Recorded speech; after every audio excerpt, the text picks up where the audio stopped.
Good morning, friends. It is bright and early, and I am headed to the city for a doctor's appointment. Good morning, friends. It is Thursday morning. I just wanted to hop on here and say hello. I am actually in Edmond. I have a doctor's appointment today. Oh, my hair. I have always put myself last, even before I had kids. I had a problem with just going on every day and not taking care of myself, not doing things that I need to do for myself.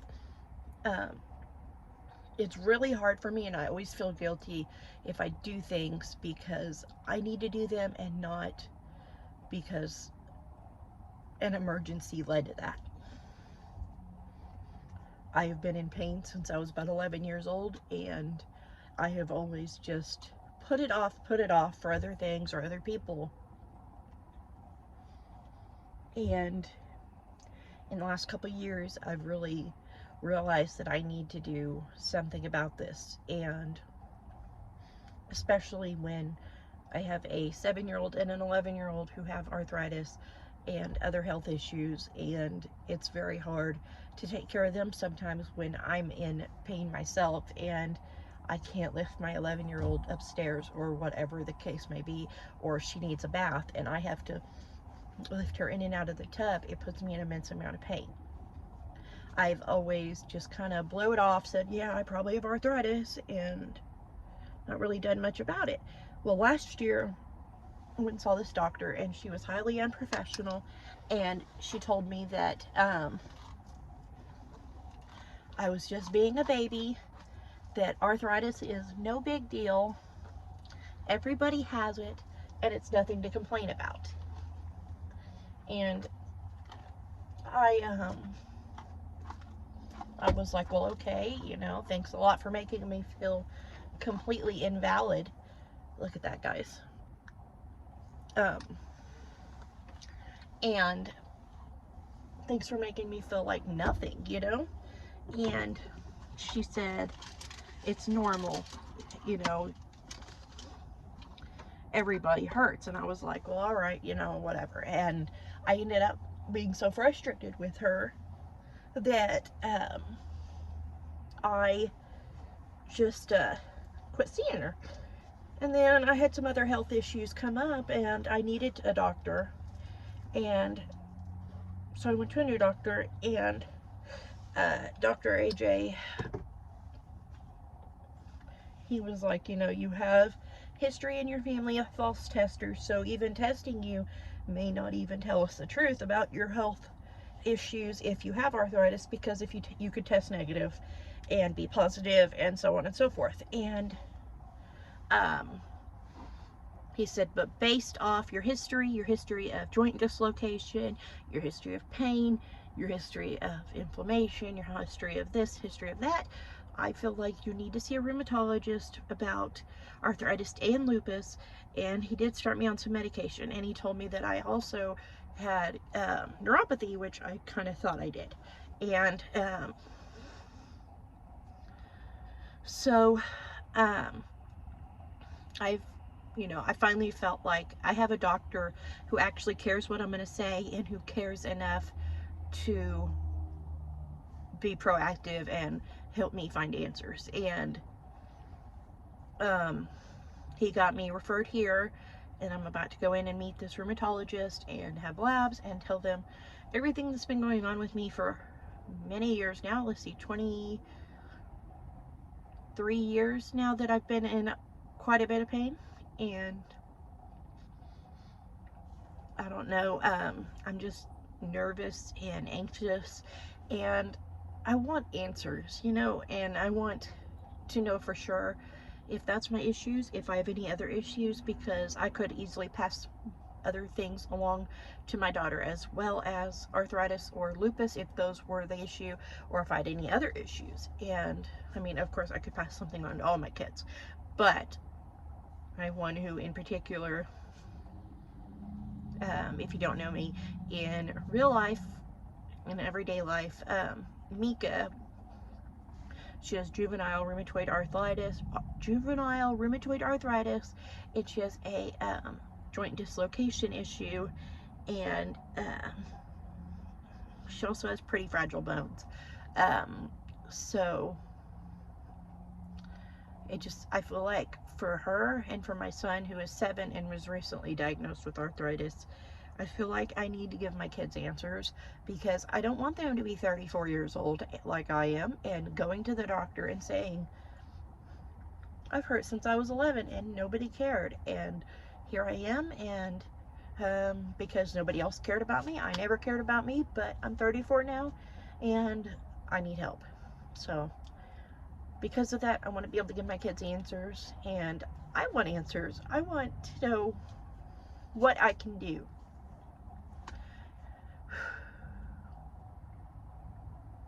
You know,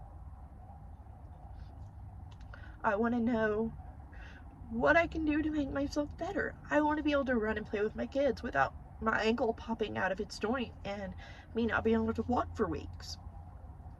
I want to be able to work in my garden without slipping in a soft spot in the dirt and fracturing my foot.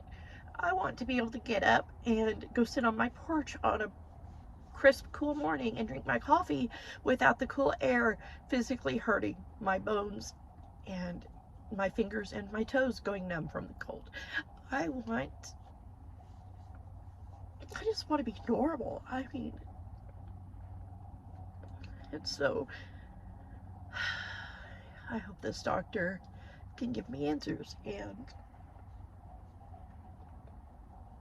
a way to fix things. And I know there's no cure for things like arthritis and lupus. Every year we do a fundraiser in August and July for my birthday and my daughter's birthday and my son's birthday, and we try to earn at least $1,000 or more to donate to finding a cure for arthritis and lupus and other health problems, because so much of my family is affected. I have an older brother who is debilitated by arthritis. He's had so many surgeries and doctors, and he's in physical pain, so much pain all the time. And my sister has RA and lupus, and she's in physical pain all the time, and she's a mom like me, and it hurts to see her hurt, and it hurts to see him hurt. I just wish there were cures, and I wish there was answers, but I feel like if I can get through this appointment and get answers, then maybe I can start a journey to figuring out which way to go with this, instead of just ignoring it. But anyways, I just brushed what little hair I have left. You guys, this is what COVID did to my hair. If you've watched earlier videos, my hair was always really thick. I typically braid it or throw it in a bun because it's so thick that it drives me crazy.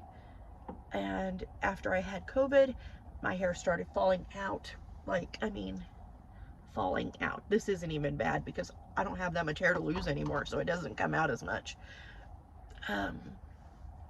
But I was taking a shower one night and I was just going like this, kind of combing the conditioner through it, and my hands were covered in hair, and I was like, and it just kept coming out. And then after that, every time I'd brush or shower or whatever, my hair would just come out and come out. And now it's to the point that this is all there is of it, and it's just bad. And that's why I waited to brush it until I got here, because I knew that if I brushed it at home, that I would still need to brush it again when I got here, and I didn't want to cause more hair to fall out than was going to fall out brushing it twice or once or whatever.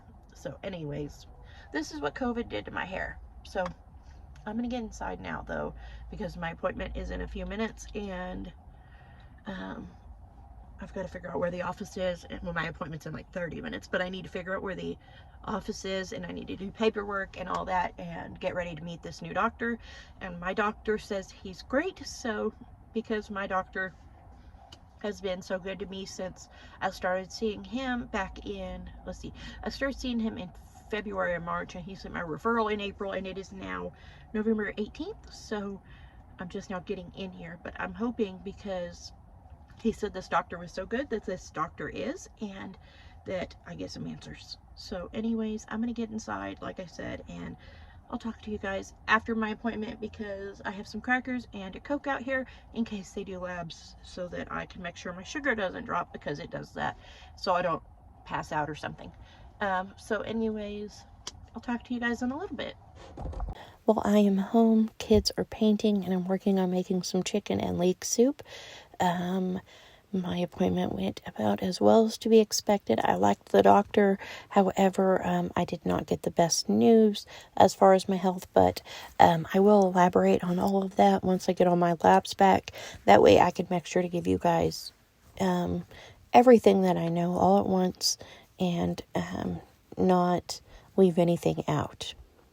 But I was in a super bummed mood when I picked the kids up, so I thought we would come home and they could paint and just have a good old time while I make dinner, and I could just enjoy all their laughter and giggles and just watching them have fun. I threw some leftover chicken in my slow cooker with some bone broth and just let it cook down and make an even stronger broth. And then I deboned the chicken, put the extra chicken back into the slow cooker. I sliced up a whole bunch of leeks, added those. I sliced up some rainbow carrots, some mushrooms, some onion, some bok choy cabbage, and diced up some garlic, added all of it to the slow cooker, gave it a nice good stir, and turned it up on boil and just let it cook until everything was nice and soft, and then I switched my slow cooker over to keep warm. Ideally, I would have liked to have done this, like maybe made the broth overnight and then let the soup cook all day, but I did not think about doing that, nor would I have probably wanted to get up and make the soup at 5 o'clock this morning when I was getting up for my appointment. However, this soup was amazing. I've already served all the kids several bowls, and I'm getting me some now. Even little James, who is my, quote, picky eater, which I really can't say he's picky. He's not really picky compared to most kids, but for my 5, my picky eater is James, and even he enjoyed this. He ate 4 bowls and asked me if I would please make the chicken vegetable soup again. So I will definitely be making this again. I've never actually even used leeks before in cooking, so this was something new for all of us. I don't really have measurements for you guys because I was just chopping and throwing things in there as I went. I did a whole package of carrots. I did a whole onion. I did 3 or 4 leeks. I did a whole head of bok choy, just a bunch of garlic, and my broth. So there's no actual recipe, but it was delicious. This is actually all that's left, so I'm going to eat that for lunch tomorrow because we wiped the whole pot out almost. It was 8 quarts of it. And I'll show you guys. Look, that little container is all that was left. Anyways, I hope you guys enjoyed coming along with me today on a very hard day for me. If you did enjoy this video, give it a thumbs up, subscribe if you haven't already. Leave a comment below if you would like me to give the update when I get all my labs back. Thank you guys so much. Bye.